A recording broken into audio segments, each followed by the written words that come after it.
Good afternoon, grade 12s, and welcome to our discussion on paper 2. I want to discuss the content that is on paper 2 and to also explain the structure of the paper. Now, when we look at the exam guidelines, here they say candidates will be required to answer 3 questions out of the 4 or 5. It will depend whether the question paper has 5 or 4 questions. The question paper consists of 4 or 5 questions. Candidates will be required to answer only 3 questions. All questions will carry equal marks, that is 50 marks. That means if you have your question number 1, question 2, 3, 4, and question number 5, every question will be out of 50 marks. Questions will focus on analyzing and interpreting generic issues pertaining to religions. You are expected to present a position on the issue or issues from a religious studies perspective and to critique this position and critique it, to argue this position and critique it. Remember, guys, your paper 2 is your specialization. That means you must write this paper having studied or learned at least one religion in depth so that you will be able to write this paper. That is why most of the time I advise that people at least must have 2 so that when you have a knowledge or in-depth knowledge of 2 religions, it's going to be easy for you to even answer questions where you are required to make comparisons. A source can be included to act as a stimulus. In this question paper, the topics to be assessed are as follows. Now, these are the topics that you are going to find in your paper 2. Topic number 1, it's the central teachings in one religion. The central teachings expects you now to having studied a one religion in depth. That is why it is called a specialization question. What are the subtopics that you are going to find under the central teachings? The subtopics under the central teachings are the nature of divinity, the nature of the world, the nature of humanity with reference to community and the individual, the place and responsibility of humanity in the world, the origin and the role of evil, the overcoming of evil, and life after death. Now, these are the subtopics that you find under the central teachings. Remember, guys, the central teachings now, they differ with your religious teachings that you wrote in paper 1. Remember, your religious teachings are your doctrines, your dogma, your parables, your myths. Now here you will now be specializing, and therefore you need to explain now that in that one religion in particular, how do they see divinity? How do they call divinity? Who is this divinity? Then you look at the nature of the world according to that one religion that you have selected as your specialization. Then remember, in your question paper, even if you look at your past papers, you'll find that out of these, the subtopics, they will only ask you probably subtopic number 1 and 3 and 4, or subtopic number 2, 1, 5, or subtopic number 7, number 5, it depends that within the 7 subtopics, they will only select few topics. Therefore, for you to be ready for the exam, you need to enter there with knowledge of all the subtopics so that you will be able to answer that, and then you only answer using your one religion. Then we have the role of rituals in religion, and we also have the internal differences in a number of religions with specialization in one religion. Therefore, here they give you also an opportunity to use the same religion that you have used here in your central teachings.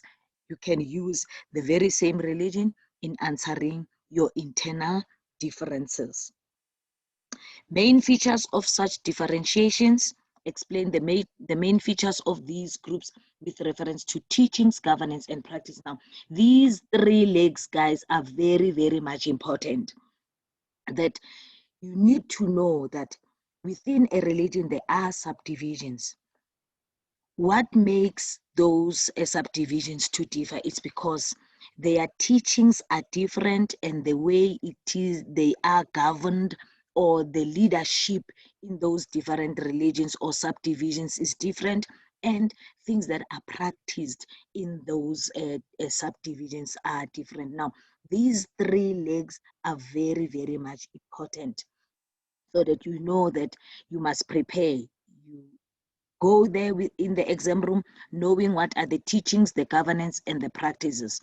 And one other thing that is very much important is that you won't know whether they will ask teachings and practices, or governance and teachings, or governance and practices. Now, that is why it's very much important that you know the 3 legs, so that at least you are ready for your exam. Religion in areas of recent conflict in South Africa, Africa, and the world. This is one interesting question. You need to know areas where there are conflict. The question will come and ask you, like, for instance, they will say, identify one area of conflict in Africa and give a brief history of the conflict.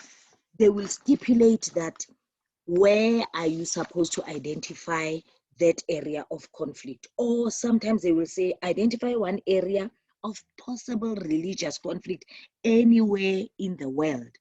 Then you must be able to identify that area. If you can make a mistake and identify a wrong area, automatically that question is going to throw you out, because you are not going to be able to answer the question because you have identified a wrong area. Now, please be careful that you identify an area according to the question. If a question says identify an area in Africa, that area must be in Africa. If it says in the whole world, at least it becomes open-ended. You can even identify a country or an area in Africa and across the board, even to go beyond. Then you go around the world, which becomes an advantage. But where they've specified that you need to identify an area in Africa, definitely, guys, you must be sure and know areas in Africa. In what ways is religion part of the problem? In what ways is religion part of the solution? You must be able to answer that. Then the other topic, relationships between politics and religion, colonialism, imperialism, liberation, and transformation. This is also part of your grade 11 content.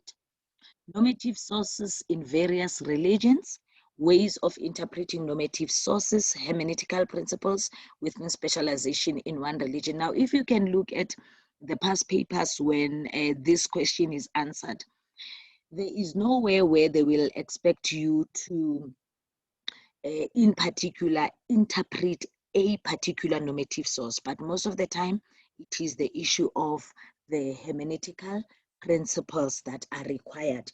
You need to identify the hermeneutical principles and be able to explain their meaning. Right? Then we have religion and the sciences.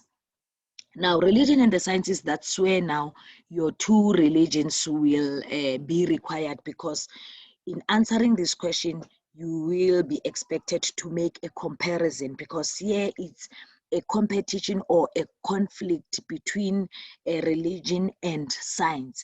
Science is challenging religion, religion is also challenging science, and therefore there you need to also indicate those different religions. You'll find that Abrahamic religions, they have their stand against science, and you also have the Eastern religions that are probably for science. Now, you need to also identify religions that are in favor of science and religions that are against science. Creation and evolution from scientific and various religious viewpoints. Remember now, this will give you now that option now where you need to indicate the religious views on the issue of science, and especially with creation and evolution. Analysis of at least 2 secular worldviews. The 4 stipulated worldviews in the caps are atheism, agnosticism, humanism, and materialism. Now, this is a given question. You are given the 4 secular worldviews. Yours is just to study your own 2. You select any 2 secular worldviews that you want to write about, and then from there you write the exam with only your 2 secular worldviews. The origin, purpose, and influencing factors behind at least 2 secular worldviews. You see, there you are. You are already given 4 secular worldviews. Yours is just to go in with any 2 that you like, and then you will be able to answer that question. Developing a strategy towards solving a major social problem as specified below. Now, there are the recommended topics for or social issues for your end of the year examination. That means in your question paper, you must expect a teenage pregnancy or discrimination or family as a social unit. That means one of these topic will be asked. Therefore, you must go in the exam ready with the knowledge on teenage pregnancy, knowledge on discrimination, knowledge on the family as a social unit. Now, this is for your the NCS, the NSC, your NSC end of 2020.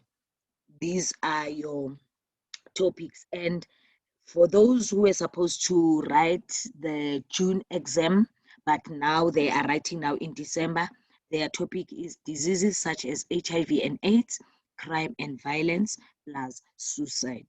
Now, those are the stipulated major social problems that are going to be tested in your papers end of this year, and in particular, your paper 2.